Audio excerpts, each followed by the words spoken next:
बिस्मिल्लाहिर्रहमानिर्रहीम। अस्सलाम वालेकुम दोस्तों, welcome to Sabaji health and beauty tips. Sabaji health and beauty tips में एक और नई वीडियो में आप तमाम दोस्तों का ढेर सारा खुशामदीद। उम्मीद करती हूँ आप तमाम दोस्त ठीक ठाक होंगे और अल्लाह पाक के फजलो करम से खैरियत के साथ होंगे।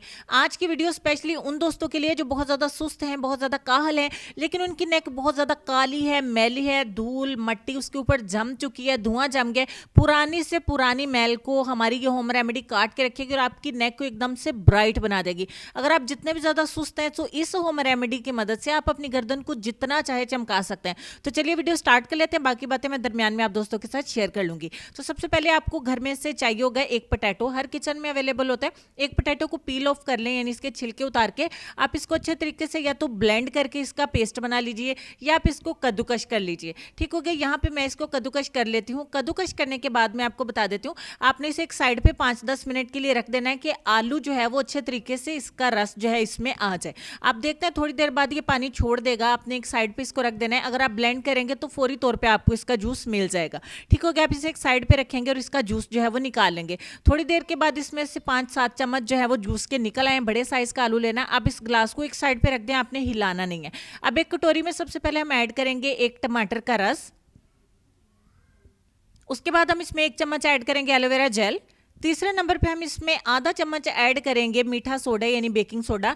अब जो आलू का रस हमने एक साइड पे रखा था, इसके नीचे ये स्टार्च बैठ गया। ऊपर से जूस मैंने नितार लिया है और ये नीचे से स्टार्च जो है तकरीबन 2 चम्मच होंगे। ये सारे का सारा हमने इसके अंदर ऐड कर देना है। अब मैं आपको बता देती हूँ कि इन तमाम चीज़ों को आपने मिक्स कर लें। जब तक मिक्स करते हैं चैनल को सब्सक्राइब कर लें ताकि मजीद भी आने वाली वीडियोज़ के नोटिफिकेशन आपको मिल सके, और बेल आइकन को भी प्रेस करना बिल्कुल मत भूलिएगा। यहाँ पे हमारा ये होम रेमेडी बन के हो जाती है तैयार। अब मैं आपको इसके इस्तेमाल का तरीका बता देती हूँ जो कि इंतहाई आसान है और इंतहाई पावरफुल है आपकी काली से काली गर्दन को साफ करने के लिए। कॉटन बॉल आपने लेना है। एक कॉटन बॉल को इसके अंदर डिप करेंगे। आप ब्रश का इस्तेमाल भी कर सकते हैं। तो अपनी नेक के ऊपर अच्छे तरीके से आपने इसकी क्लींजिंग करनी है। आपके पोर्स खुद ब खुद ओपन हो जाएंगे और पोर्स के अंदर जितना भी पुराने से पुराना धुआं मैल कुचैल, बहुत सारे लोग ऐसे होते हैं उनकी गर्दन हद से ज़्यादा बुरी होती है, मैली होती है, केयर नहीं कर पाते या उनके पास टाइम नहीं होता है। तो बट आपको अपनी गर्दन को बहुत ज़्यादा खूबसूरत दिखाना है तो इस क्लींजर को बना के रखिए। अब आप इसको रूम टेम्परेचर पे स्टोर भी कर सकते हैं, फ्रिज के अंदर भी स्टोर कर सकते हैं।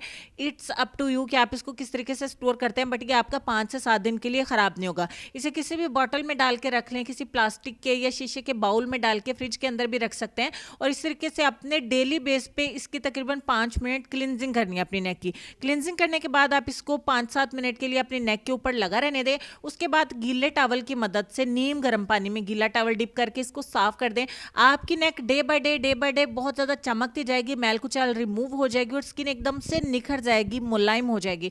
मुझे पूरा यकीन है कि इंशाल्लाह वीडियो आपको अच्छी लगी होगी, रेमेडी आपके लिए बहुत ज़्यादा कारआमद रहेगी, हेल्पफुल रही होगी। तो लाइक और शेयर करना मत भूलिएगा। चलेंगे हम अपने आज के लेसन की तरफ। इसको मेल एंड फीमेल दोनों इस्तेमाल कर सकते हैं। लेसन में आपके साथ शेयर करेंगे कि सदका तुम्हें हज़ार आफतों, मुसीबतों, परेशानियों और इम्तिहान के कठिन मराहल से निजात दिलाता है, और मुस्कुराहट भी एक बेहतरीन सदका है। अपना ढेर सारा ख्याल रखिए। इंशाल्लाह नेक्स्ट वीडियो में मिलते हैं। तब तक के लिए खुश रहिए, आबाद रहिए, हंसते मुस्कुराते रहिए और देखते रहिए सबाजी हेल्थ एंड ब्यूटी टिप्स। अल्लाह हाफिज़।